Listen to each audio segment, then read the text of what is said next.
Here is the first official short full-time review in the world of football, the beautiful game here on PT Sports.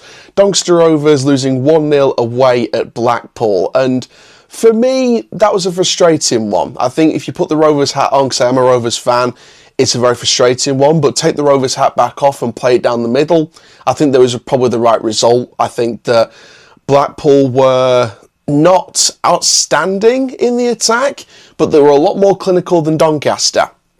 And I feel like this particular game was one where Blackpool definitely had the edge in the attack anyway. And I think, Doncaster Rovers had one shot on target right up until the 80th minute. I think from that sense, from that perspective, the attack just needs to be doing a hell of a lot better.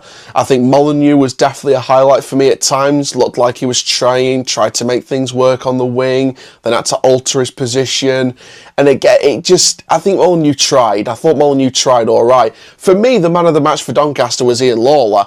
I think in goal, he was making save after save. I think it'd be very confusing if Lawler gets dropped in the next game, which is obviously on the Monday against Stockport County for Doncaster.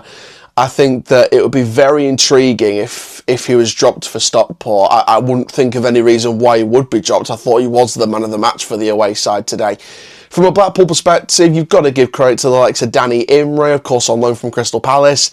He's someone who really pocketed that full-back role, pocketed Maxwell, then started to pocket Senior. Looked like he was really running the show for Blackpool for me.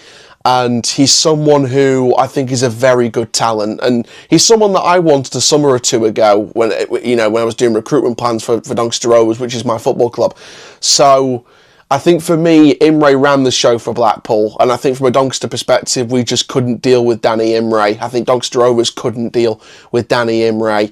Overall, I think there was real stoppages. I think the second half, Doncaster Rovers came back into it a bit. And then the last 10 minutes, they really went for it. But I think the question that Rovers fans would be asking at this point is, where was that for the first 80 minutes rather than just the last 10 plus?